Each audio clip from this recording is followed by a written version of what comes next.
Welcome everyone to the Dashboard Dojo. So great to see you back. Hope everyone had an amazing summer. With the storm clouds brewing on the horizon, I thought to tackle a topic that can really be a challenge in Salesforce. And it's really two topics in one. So there's this idea of, are we on track or off? And Salesforce does not treat us kindly with tools to track on target versus off target or target versus actual. And then this separate topic of what do we need to do differently with the recession looming? Are there things we need to focus on? And the answer will be trending for a lot of that. We'll talk about some of the trending tools. For those of you that have attended the dojo before, today will be a little different. I'll reference quite a few of the recordings that we already have made together. So we have about 30 or 35 recordings, and we've gone deep on specific topics, some of the charts and examples you might recognize. But again, welcome to the Dashboard Dojo. So glad you could join us. We'll talk about on track or off recession reporting in Salesforce today. My name is David Carnes. We also have Kyle Shagnon acting as host. Thank you so much, Kyle. Always a pleasure to be here. So today we'll dive right into Waza and Shiai, so techniques and practice, and that'll be the majority of the session. We will talk about some upcoming OpFocus events and training. We're going to do another session on reporting. Another session on recession next week, and then I'll talk about the upcoming dojo that we have scheduled for later this month. Winter 23 is upon us. It feels like we just did a summer 22 reporting feature session. I'll be meeting with the engineering team from Salesforce on Friday, and I really look forward to talking to them and just sort of understanding more about their roadmap. But what I thought we'd do after Dreamforce is get together and sort of review all that roadmap stuff plus the Winter 23 stuff. So throughout, we have a small group throughout. Please fire away with questions on chat. We'll try to get to as many of them as we can.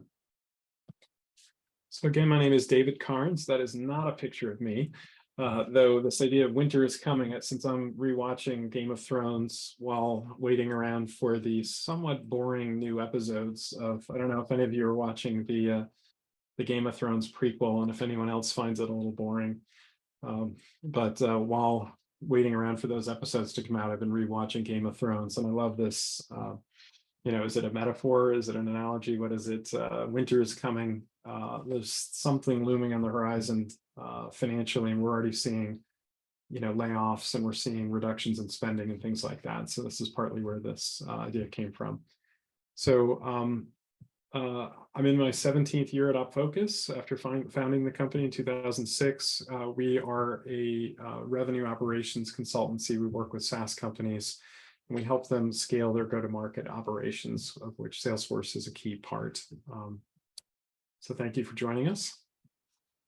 And for those of you that are with us for the first time, this idea of the dojo came from, I was in Japan for almost 3 years and just loved visiting all the dojos, and some of them are ancient.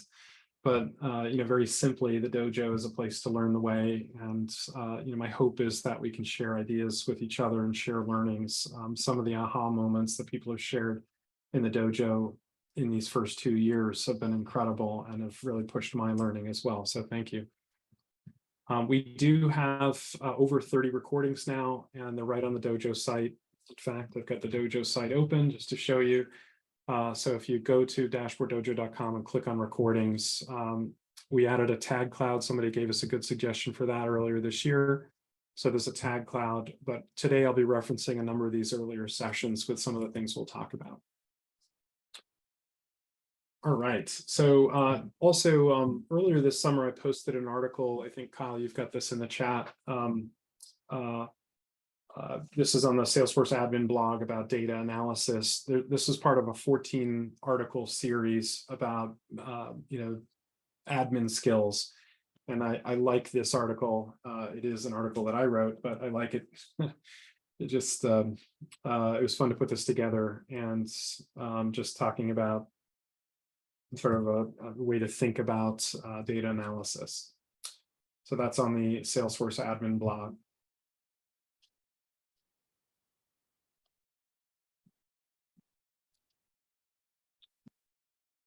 All right.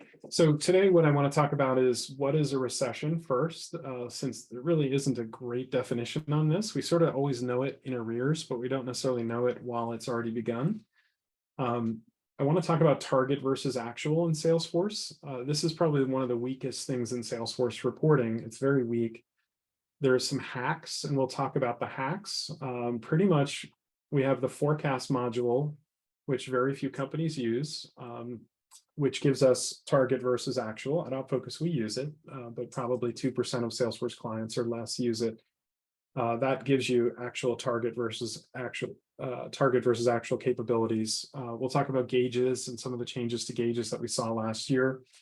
And then these other hacks. I think for a lot of companies, what they end up doing is investing in a BI tool, and that's a business intelligence tool. You pay extra money for it. Salesforce offers two of them, the Tableau CRM Analytics, what's the current name of it, plus Tableau itself. A big topic with recession reporting is leading versus lagging indicators. And I want to talk about a definition and share a good blog article on that. And then finally, just recession reporting in general. I think a lot of us have weak trending in our businesses. We don't embrace. Salesforce has a variety of trending tools, and we've covered them in a number of dojos. I'll talk about a few specific things, and then we'll point out specific dojo episodes or sessions where we dug deeper into those topics, and hopefully that's helpful to you.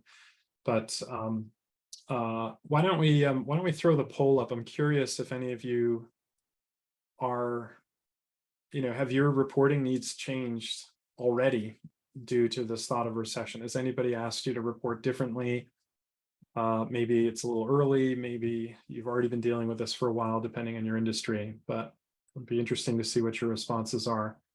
Have your reporting needs already changed due to this idea of a recession? Give it 5 more seconds here. Okay. Thank you, Kyle. A lot of fans of applesauce. All right. So no, not yet is the bulk. All right. And I think that's probably true for many, certainly some industries just breeze right through economic downturns. Healthcare is often one. There's a few others that seem to be impacted less. This is a strange recession. Jobs are strong. It just feels like a strange one, and that's strange for a lot of reasons having to do with what we just went through with COVID for the last few years. But thank you for sharing that. So 17% said yes. With regard to the recession reporting, I mentioned trending. We'll talk about some of the tools that Salesforce gives, and then we'll talk about looking at things year over year by month, year over year, just general trending using snapshots, using some of the other report types that we don't always take advantage of, such as opportunity trends and opportunity history report types. And then using formulas also to do very specific calculations, such as month over month calculations, which can be helpful. All right, so what is a recession? Well, these generally occur when there's a widespread drop in spending or a decline in real GNP for 2 consecutive quarters. Probably the second half of that is what we have generally thought of as a recession, when the gross national product declines for the 2 quarters. And the only way to know that is if we're already deep in the recession, or we're already even potentially out of the recession. So this is one of the challenges with recession reporting, is you're kind of already dead in the water if you wait around for the formal definition. The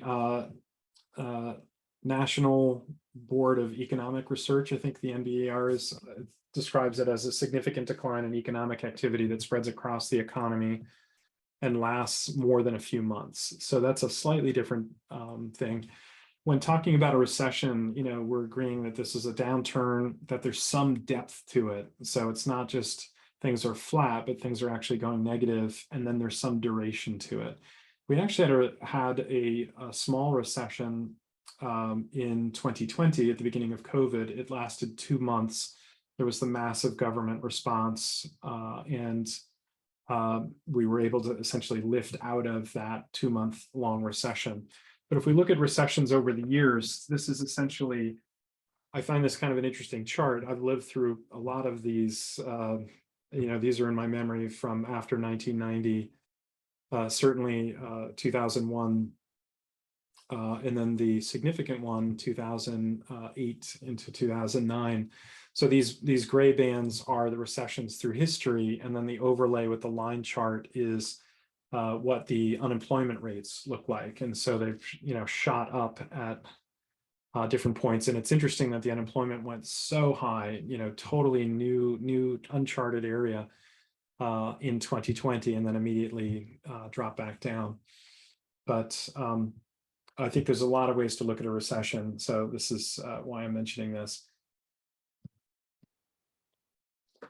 So shifting into target versus actual reporting in Salesforce. So again, I said this is kind of a weak thing in Salesforce, and I thought this was a nice odd photo to show this weak thing in Salesforce. Like, well, you can kind of get close to target versus actual, but you often have to cobble it together.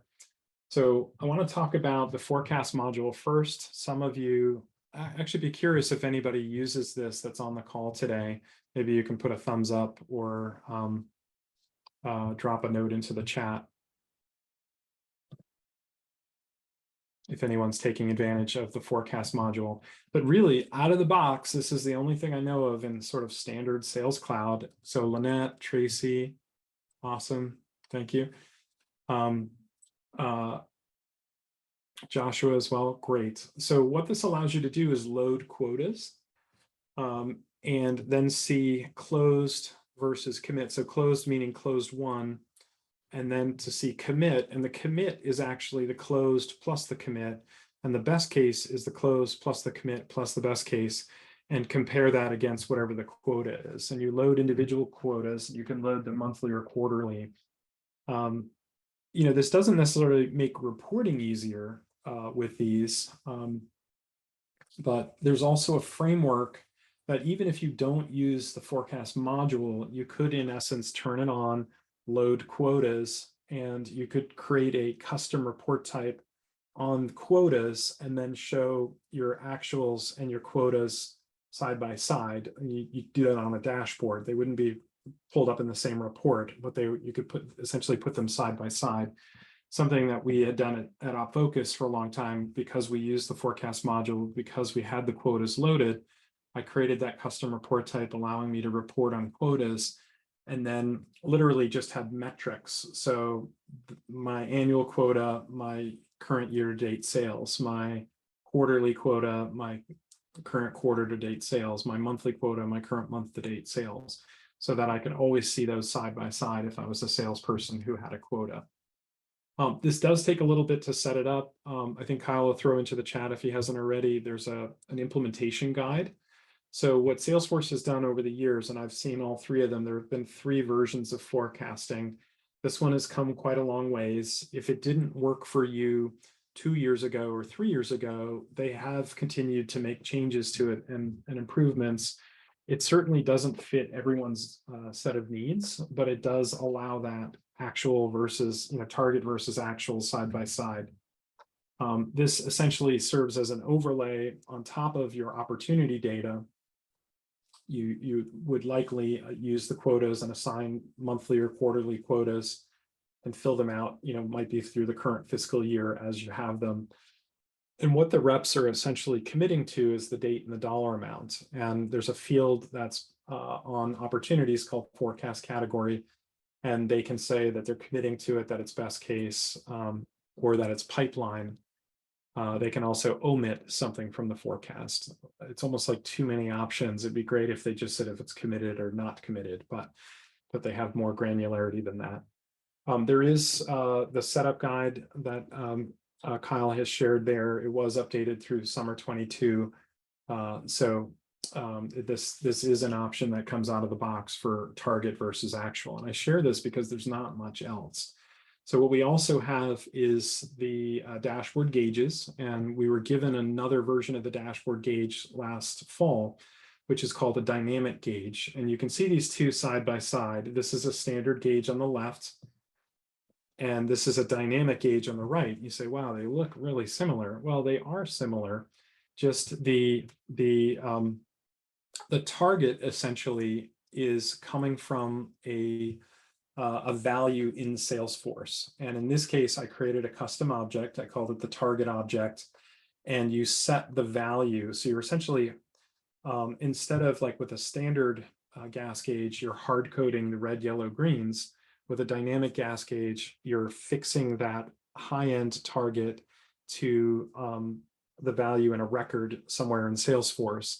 And you can see that set up here. When I go to create a dashboard and I use a dynamic gauge, I can add the gauge component, change it to a dynamic, specify what the measure is. So it's the sum of the amount that we're comparing to. So that's the 3.5 million here.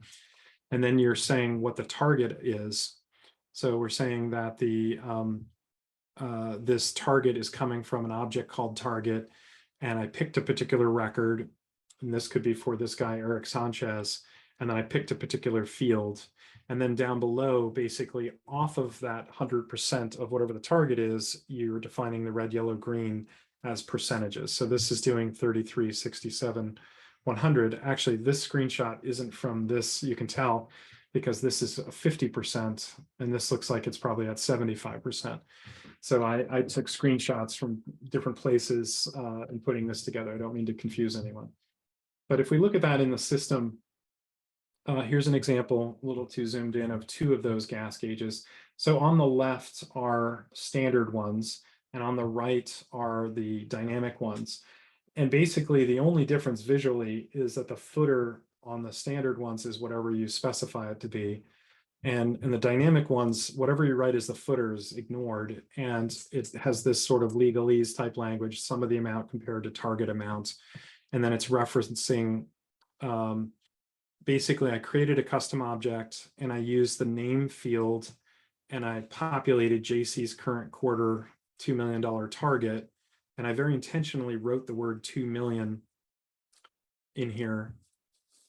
And it looks like I've played with the numbers, so it doesn't even match anymore. It looks like in probably in earlier dojos, I've been playing with the numbers. But basically, this is just being pulled from a custom object. And if I want to change it again, what I could do is just as an admin in the system, go to my custom object. I created a custom object called targets. I included a tab. So if I go look at the targets tab, I can see the Julie Chavez current quarter target. And why don't we review all of them? And you can see the Eric charge. So it looks like I changed this one, JC's current quarter $2 million target to 2.4. So what's nice about this way of updating dashboard gas gauges is you could just do it inline editing in a list view.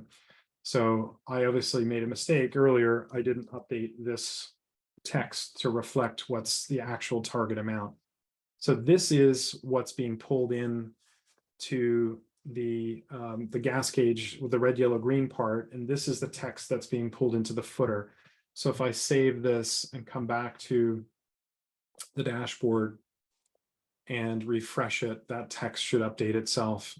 So it hasn't updated itself yet, but if I go ahead and refresh, we should see the 2.45 appearing there. So eventually that will load.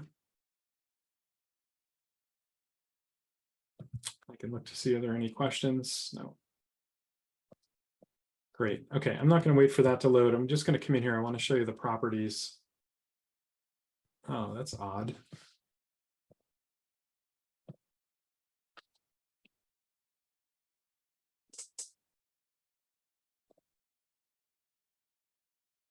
All right, so this looks like it's gonna hang out for a minute. That's too bad. I don't know what's going on with my network access. But basically you can see in the screenshot here, this is what when you go into the properties of the gas gauge, you could go ahead and choose which object. And again, I created a custom object and I created a handful of records for my handful of sales reps. And I selected one of them. And this initially, when I first played with this, I was using the auto number as the naming for the custom object. And then I realized that it showed the text. And so what I really wanted, instead of the auto number, I wanted actual names that I could update and then I could see in the footer of the gauges. All right. Wow, this is taking forever. So come on, Bessie.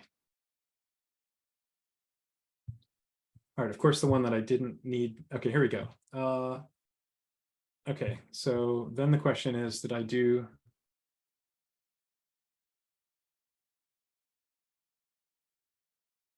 All right. Okay, I'm not sure why that didn't update. Obviously, something's a little screwy here. But so gauges are really the next best thing that we have. So the forecast thing is limited to opportunity data only, right? Gauges would be, you could use them however you need to in your business. This could be number of cases, this could be number of leads created, leads converted, et cetera. So you've got a much bigger use case with this. The challenge has always been updating the gas gauges, that it's been very manual. So this is what we get for target versus actual. And now with the dynamic gauges, Salesforce has allowed us to pull those values in, the top value in from the target from a custom object. Just a couple of other hacks for doing target versus actual. So one of them is that on report charts and on dashboards, we can have up to 4 measures of the same data type. So if I have a report here showing me sales, let's say by account, and we've sold 5.3 million this year for this account. And if I want to, let's say we have target accounts with actual targets for the year, and I want to put them side by side on a report chart or on a dashboard, what I could do is create a custom currency field. So this would be going as a sysadmin to the underlying object and object manager and setup, creating a custom field. In this case, I created a field called 2022 sales target. And the key here is it has to be the same data type. So that's the only way to get more than one measure of to appear on the report chart. So clearly you have to add this column as a summed column on the underlying report. Once you've done that, you can go to your chart and you can add the multiple measures. So we can see this here on the screenshot on the right, that I have my sum of 2022 sales target, and probably I'd actually use that as an average instead of a sum, but it actually works correctly as a sum. It doesn't really matter, thankfully. But then what I did is I click the plus measure and I put the sum of the amount. And you do have control over the colors here. So I just kept the default blue and whatever navy blue that is, but you literally have millions of color choices to choose from, so that those can appear side by side. And again, you can have up to 4 of them. So the steps would be to create the custom field. You want to have it be the same data type. You might call it annual sales target, and then you can reuse it next year instead of 2022 sales target. That might make more sense. You might then also, in this case, what I did was created a custom report type, and I used accounts with or without opportunities. This sales target field, I hope I didn't misspeak earlier, it's an account field that I created. So this is at the account level. We have our target accounts and we have sales targets. So the report that I'm using is using a custom report type called accounts with or without opportunities. If an account has no opportunities, I still want to see the account target there. And that's what we see with this one here called Harris, where it has a $7.5 million nut to get. We have to go hit that nut for the year, the target, but there are no opportunities that have closed yet. So that's another challenge with Salesforce reporting, obviously, that you can't report on nothing unless you do it this way. So again, I created a custom currency field on the account, and then I used a custom report type, accounts with or without opportunities, and then I created the report and added the chart to the report. So if we go in and look at this in the system, I'm in the report builder, obviously way too zoomed in. But if I come in here, you can see where that screenshot came from. And if I just come in and look at the measure in here in my chart properties and scroll down, you can see, like I said, we can change the colors. I could make this green if I needed to, just by clicking on the color and choosing. And we're not even limited to that. You can actually say show colors, and you've literally got millions of colors to choose from. And you can enter your company's colors if you want, if you know the hex numbers for your company's color. But you can add up to 2 more measures. In order to do it, you have to have the same data type. So I have 2 fields here on this chart of currency data type, and then I have this thing called record count, which is not currency. So I can't use it. I have to go back and update the report, add another currency field to if I wanted to have another measure, but you can have up to 4. All right, so that's the custom currency field. Tracy, did you have a question? I didn't see. Thank you for asking, Kyle. Or was that hand might have been raised for the forecasting? Okay. Tracy's raised her hand again. I'm gonna unmute you if that's okay. How's it going, Tracy? Looks like you're on mute. Hey, sorry to interrupt. I was actually just wanted to tell you that we can't send any questions on chat because it's been closed off. Oh, really? It's saying it's disabled. Oh, my apologies. Let me double check on the back end then. Okay. All right. Thank you for letting us know. That's great, Tracy. Okay, bye. I thought you guys were awfully quiet. All right. So, while Kyle's figuring that out, another option, I haven't seen this used for years, but another option out there is to use record types. And this isn't necessarily a scalable option. You know, these different hacks that I'm talking about don't, you know, they may be good this year, but they may not be good next year for different reasons.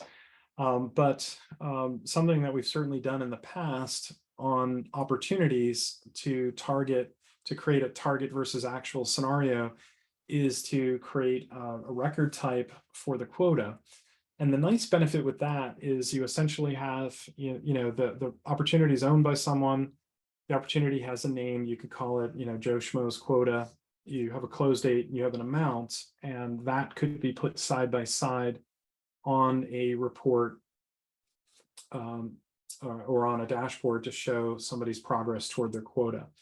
The challenge with this would be that, you really have to get the security right to lock down and prevent other people from creating or changing quota records. So there's work to do, which would mean profile work, likely validation rule work to get this right. I'm curious if anybody has done target versus actual using record types. I've definitely seen it before. It's been a while since I've seen it. But again, what you do is you create a record type for your standard opportunities, and then you create a record type for your quota opportunities, and then create a separate page layout. You'd really restrict who can see that, change that, etc. But this would allow you to put it up on a chart or on a dashboard. So finally, you'd create a report showing one ops plus quota. So you'd show both record types and group them by owner, and then you could see the owners, their quota plus their actual closed deals in the same place. 2 other ideas for this. Again, these are kludgy hacks, but one is to create a custom formula field. And this one here, I didn't write for everybody, but basically, if I create a custom field, in this case, it would be on the opportunity. I could include, this is a very kludgy way of doing it, but I've got the owner's last name. As soon as you have 2 Kennedys on the team, then it's not going to work. So I wouldn't do it this way necessarily. I might even go as far as using IDs. So in case the owner's ID is, and then it'd be very precise and you wouldn't get duplicates, but just to show it here. So then what I have is, as long as this formula field that you create is of type currency, then you could do the same thing we did earlier and put it side by side. So again, you'd be creating a custom formula field using a case function. And then what I do is include the average of this field on the report, and you'd group it by owner. So you can't do this with a row level formula, because a row level formula, I'm pretty sure, won't output currency, or it won't. There might be like some limitation, like if you use multi-currency, you can't, something like that. There's a limitation in there. Where this often doesn't work for companies is that quotas tend to be very private, and this would obviously make it something publicly potentially publicly visible, what the quotas are. So just to show you this in the system, I close this one out. You can see I only wrote my formula to include half of the people or less than half the people, but you can see the rep quota in the dark color and then the sum of the amount. I might even reverse that and do the quota first and just show the numbers the opposite way. Either way is fine. But to show you that field that I wrote, just using a case function within a formula, if I go into the object manager, and this one I put on the opportunity object.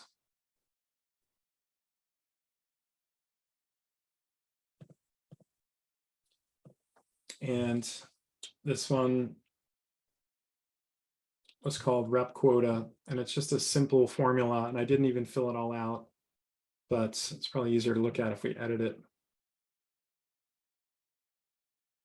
So you can see here, it's just using a case function, and it says if the case of the owner's last name is Kennedy, and you'd put that last name if you're comparing against text within double quotes, comma, and then whatever the quota is, comma. If in the case that it's Brown, comma, put whatever their quota is, and so on. As I mentioned, I'd probably actually in real life do this with the ID field, though even that's not perfect if you have multiple sandboxes. There's a lot of imperfection with this particular hack, the custom formula field hack. Another tool that Salesforce gives us is reference lines. You can have a reference line on each chart that the bar charts. And so what we can see here, in fact, you can have up to 4 reference lines if you have 4 measures. So you can add a reference line for each measure on these bars. The challenge here would be that all these people would have to have the same quota, which in most organizations is not true. One benefit with this is that you can specify the color, and you can see this all over the right-hand screenshot. So for each measure on a horizontal bar, you can choose to show a reference line. You can specify the number of the reference line and then the color. And for each measure, again, so if I have 3 measures, I could have 3 reference lines with that. If I were to do that many measures on a chart with that many reference lines, what I might do is either have the reference lines all be the same color, match the color to, I'd probably want to figure out some color scheme that it's clear that this reference line is tied to this particular measure. All right. So the other standby is just BI tools. There's a lot of BI tools out there. This is not an exhaustive list. Some of these logos are probably out of date, but a lot of organizations realize that there are so many limitations with the standard Salesforce reports and dashboards that they go invest in more sophisticated tools. So this is really the route for more sophisticated target versus actual. Tracy had a quick question on if quotas can be used for accounts instead of users. So the out-of-the-box quotas cannot. It's tied to users, so great question. What I did in my example earlier, so I'll just flip back a few slides. This custom currency field, what I did is I created this custom field at the account level. And so this might help you. I don't know if your quotas at the account level are tied to individuals, or if you're just saying this particular account, car 889, like my example here, has a $7 million quota and Harris has a $7.5 million quota. So the way that I achieve that is I created a custom currency field, just a simple field of data type currency on the account level. What I would probably do is restrict who could update that. And then in this report that I'm showing, I just filtered on all the accounts that actually have targets. So if the target is above 0, then show it. So that worked well.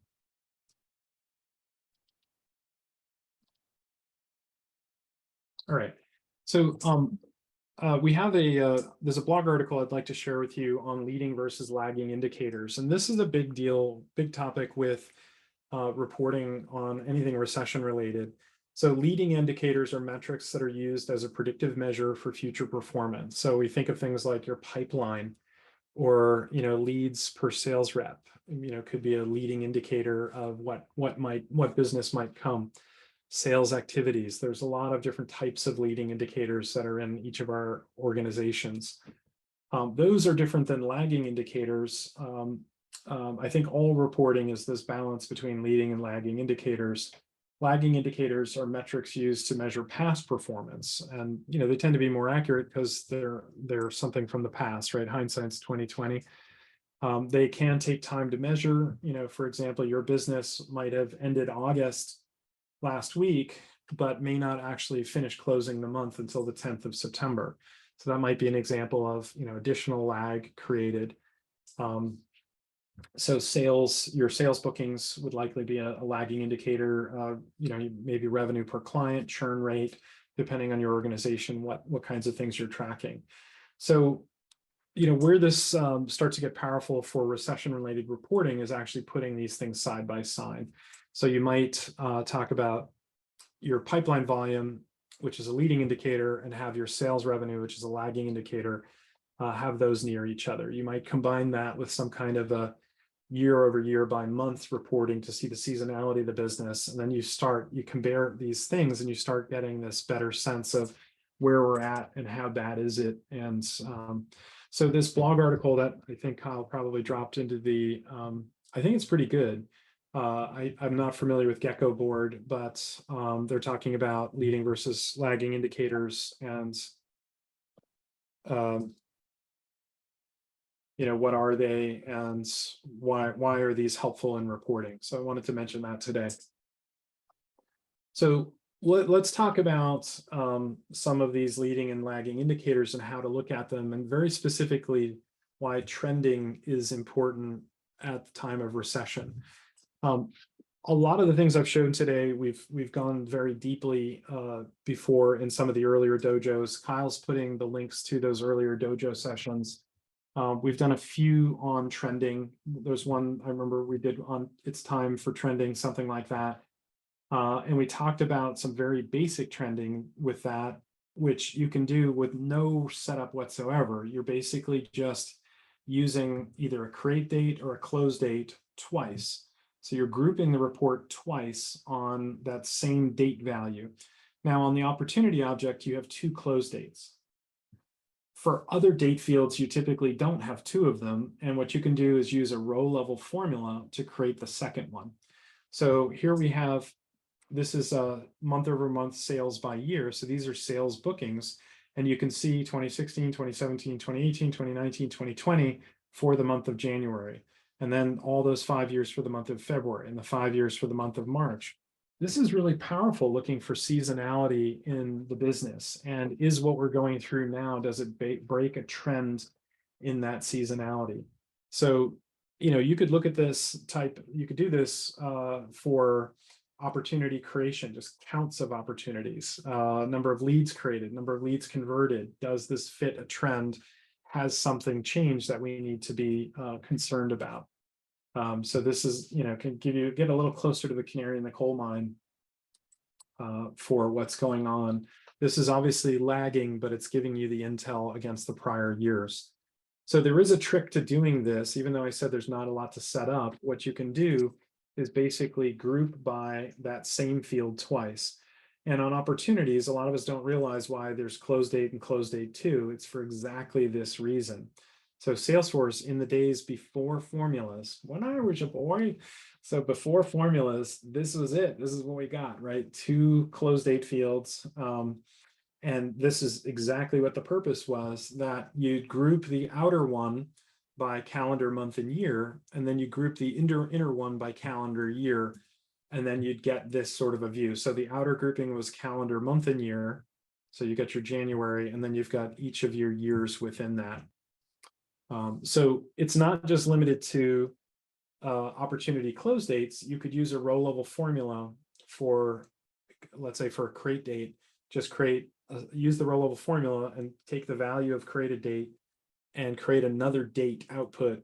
You might call it create date 2, and then you can do the same thing. That's one type of way to dig in and show the seasonality and the trending for your whatever element is most important in your business. earlier this year, we were asked to do a session on reporting snapshots, and we did. It's, I think, been the #1 video of all the Dojo videos that have been watched. Is this thing? It's an ancient feature. It is not new by any means, but it still works, still powerful, and it supports building trend reports. And this is different than what we just looked at for trending, which is on historical data, lagging data. This is also, it's a different type of lagging data. This is open opportunities. This particular view is what is my pipeline? And it's snapshot every Monday night, let's say at 11 p.m. We're taking everything that's open in the pipeline and creating a copy of it and putting it into a custom object. This requires a sysadmin to set it up. It also requires time. So you create a source report, and then those columns in the source report become the fields in a custom object where you're going to store the values of all the records that you're snapshotting. So you create the source report, create the target object, and then the third thing you do is map them, and you define how often should this run. And these can run on tabular reports or summary reports. You can do the snapshots on daily, weekly, monthly to get this kind of trending. I think they're great and powerful. We've had one running at OpFocus for over a decade, which is kind of incredible to think. It just keeps running. But this allows us to do trending on different kinds of data, like the pipeline that changes each week.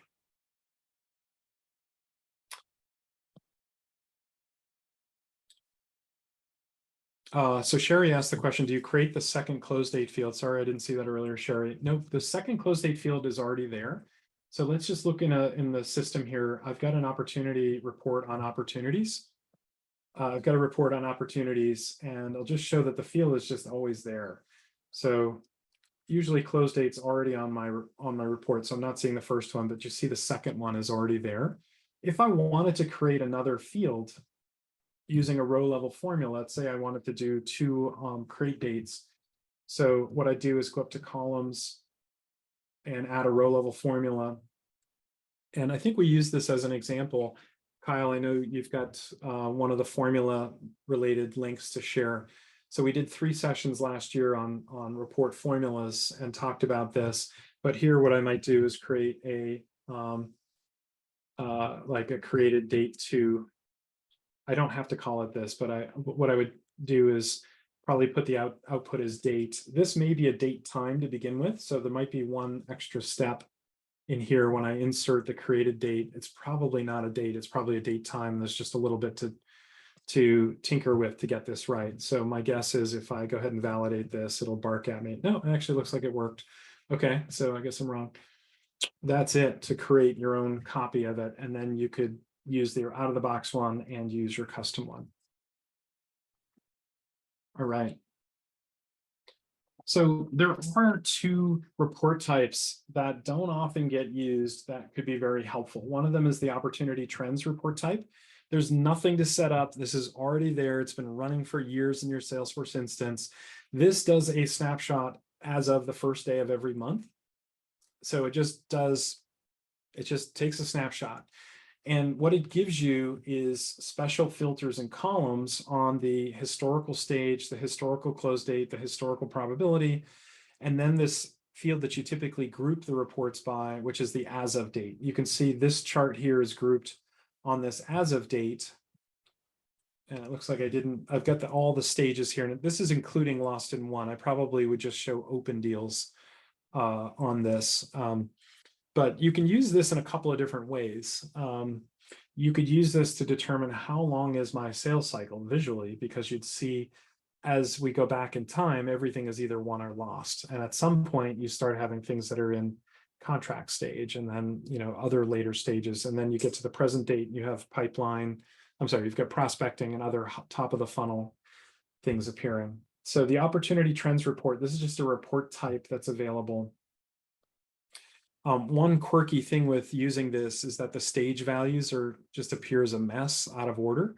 And so instead of showing the stage values, what I'd probably do is create a row level formula that puts a number 1 in front of qualification and puts a number 2 in front of discovery, or whatever the second stage is, because it's losing that pick list order as we see sometimes in the report charts. So to use opportunity trends, if I come in here to create a new report and go under opportunities, I can see this opportunity trends. It's been there forever. It doesn't get used all that much. You can see here in the updated summer 23 report detail area, we can see some of the fields that are special. Like you can see the last stage change date. And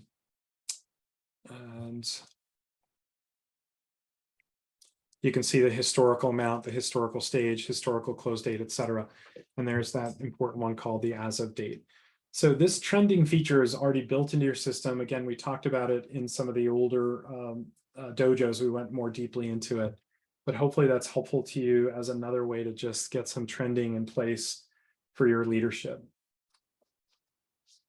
There is the opportunity history report type that's available as well. This one does not get used as much as it probably could. And it's essentially keying off these. There's a handful of fields that are always tracked. And that feature of this tracking predates field history tracking in Salesforce. So whether you turn on field history tracking on opportunities or not, this is still being tracked, and it's available to you on the opportunity history report type. And one of the things that I really like with this is the ability to display the from stage and also group on the from stage. You could filter on the from stage as well.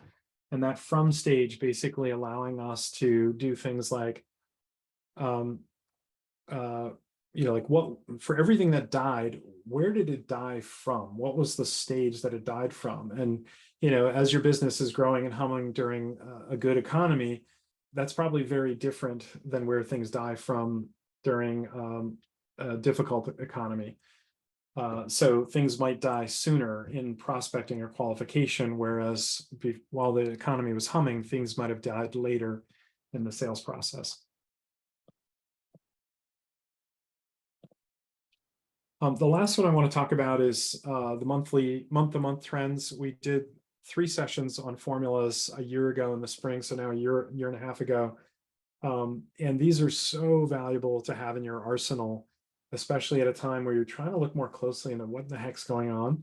So you can do month-over-month changes. You can do dollar changes or percentage changes. What we can see here is I have a summary report on opportunities. And I've created this summary formula called mom change in dollars. So that's month over month. And basically I'm taking the current month's sum and subtracting basically the prior month's sum, the previous group val. And again, I'm taking the sum of the amount, and this is based on the close month grouping. So even if you only have one grouping, we're still going to reference that grouping and say, give me the prior month. So what this requires is that you have a set of unbroken close months. So hopefully you've sold something in February, sold something in March, sold something in April, and so on. And then after that first month, that calculation kicks in and does the math. 11.5 minus 7.9 yields 3.5 million, and so on. And then for the percentage change, the math is just a little more complicated. But this is using the pre-group val function, which can be very helpful for, again, identifying what's going on, because we were growing. Now all of a sudden we're dropping. And a nice way to visualize that is to basically take that same report. So I've got that mom change in dollars that I mentioned, and then up above, I've got the chart showing whether it's a change above 0 or below 0. Like, are we getting worse and worse and worse and worse, or have we? I think I could, like, we're just getting a little bit better. So, we have a really crappy month in February versus January, and then things look good in March. It went up a little bit, but it didn't actually go up enough to get back to where January was. And then it dipped, and then it dipped, and then it dipped. So this is something we did in that formula session that Kyle put into the chat. And just a nice way of looking at what's going on month over month with your data. So we talked about a few different things. What is a recession, target versus actual, and just how, sort of anemic Salesforce is with the target versus actual for reports and dashboards. I'd like to ask a question of the group. Has anybody come up with another way to do target versus actual? Maybe you can raise your hand and share it or throw it into the chat. How do we have these goals for the year? How do we know that we're off track?